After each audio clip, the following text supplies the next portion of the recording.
Learning traditional martial arts, it's like learning Latin, a dead language.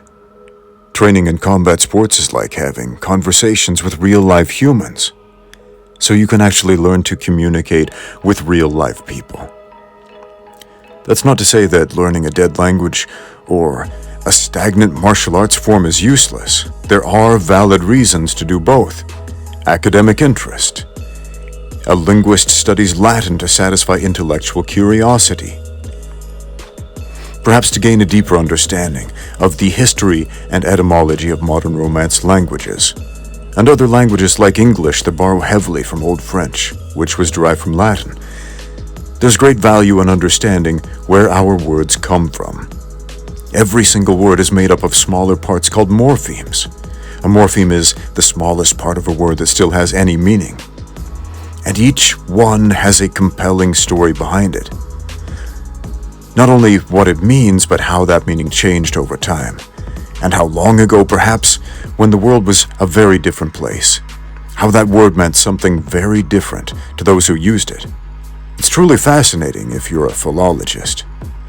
But ultimately, you're never going to have a real conversation with anyone in Latin. Well, you might exchange phrases with a Latin professor, but it's going to be a very limited exchange of words. It won't be a very human conversation. You won't make a connection. It's going to be mechanical. The emotion, the feeling, the nuances of basic human expression will be absent. Traditional martial arts are those that prioritize preserving tradition over all else. So, you have a technique that's more effective? Sorry. It doesn't matter because it's not part of the forms. It's not in the syllabus of movement, so we won't teach it. Tradition mandates that we must always teach the same movement, in the same way, ad nauseum, forever and ever, amen. Because that's the way the teacher before us taught it, and that's how his teacher taught him, and so on, all the way back to the founder. And all this tradition translates into real fighting in much the same way that studying Latin translates to speaking to real people in the modern world, meaning it usually doesn't. If you can speak one of these as a native language, Chinese, Spanish, English, Hindi, Arabic, Bengali, Portuguese, Russian, or Japanese, you can have meaningful, heartfelt, nuanced conversations with hundreds of millions of people, except Chinese, in which case that number jumps up to 1.4 billion. And if you just learn English, Chinese, Hindi, and Spanish, you can effectively communicate with the majority of humans on Earth, because those are live languages, widely spoken, actively used, and because of that, constantly evolving to tell our story in the modern world. A live combat sport is comparable in this way.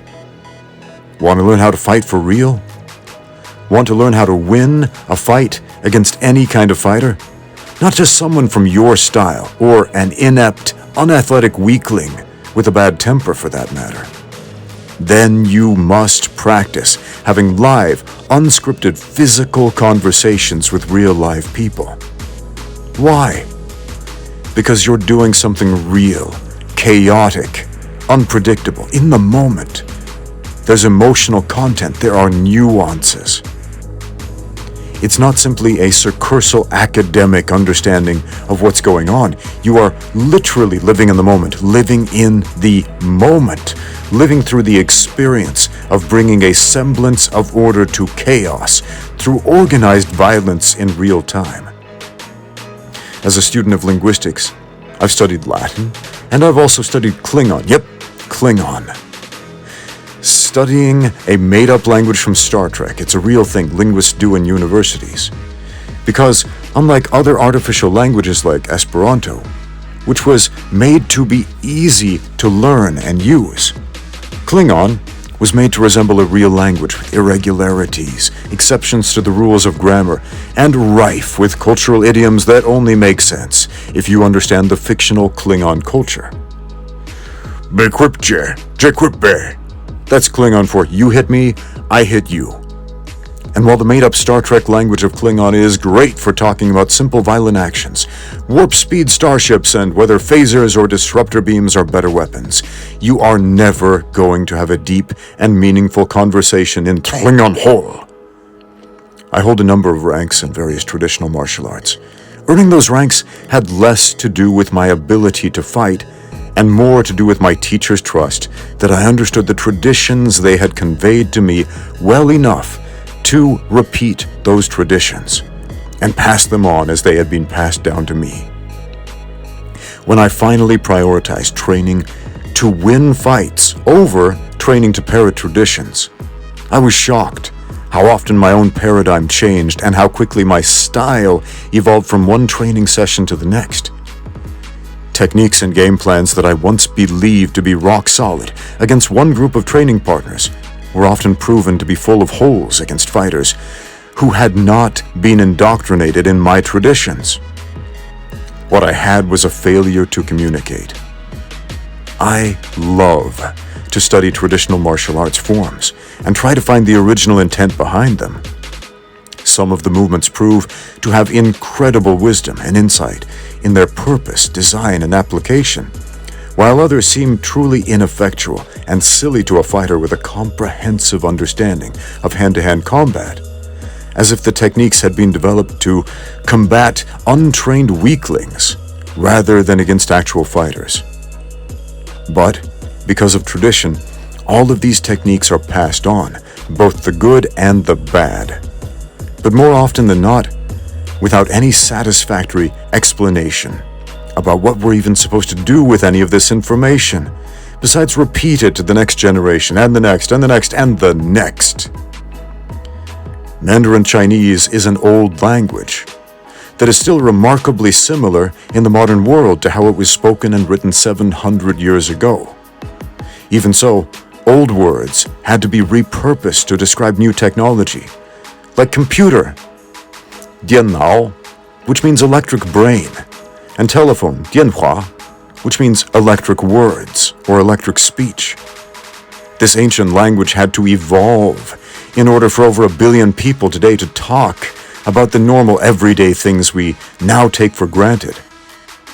Compare that to English. My granddad was a Geordie from the north of England. I could barely understand a word he said, and English is my native language. I'm a first-generation American. This is intrinsically linked with why I began training in martial arts.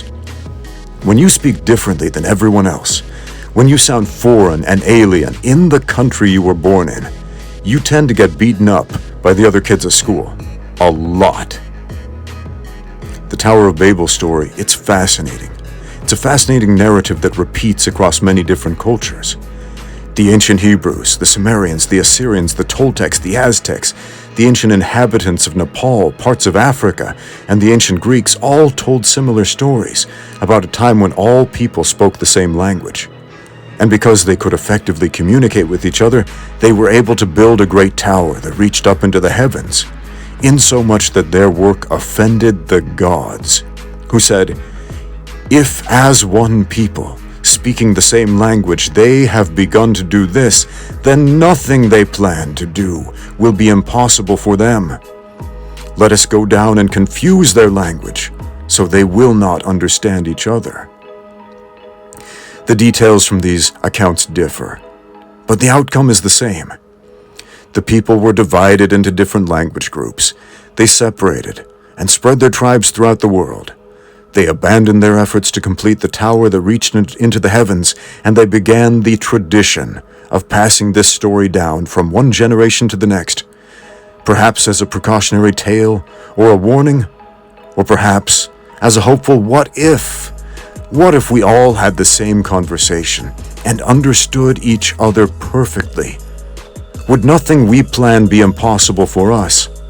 Could we look to the stars again and transcend being the earthbound misfits we've consigned ourselves to being for more millennia than we have ever recorded?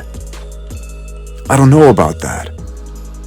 But I do know it's objectively better to be able to communicate than the alternative, just as it is objectively better to win a fight than to think of yourself as a capable martial artist only to be brutally beaten down by someone whose only tools were a penchant for violence and a willingness to use it.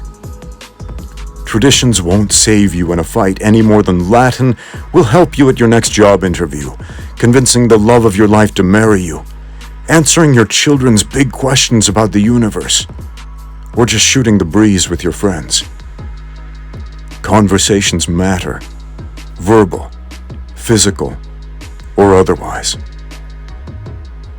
Thanks for watching. Now get out there and train.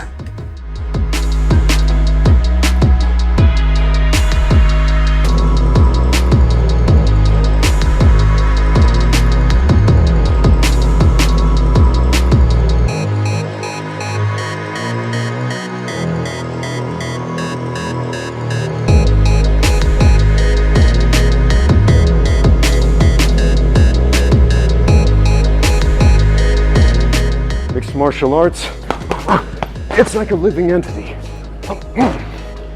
and we're not ready to put a cap on it just yet, guys.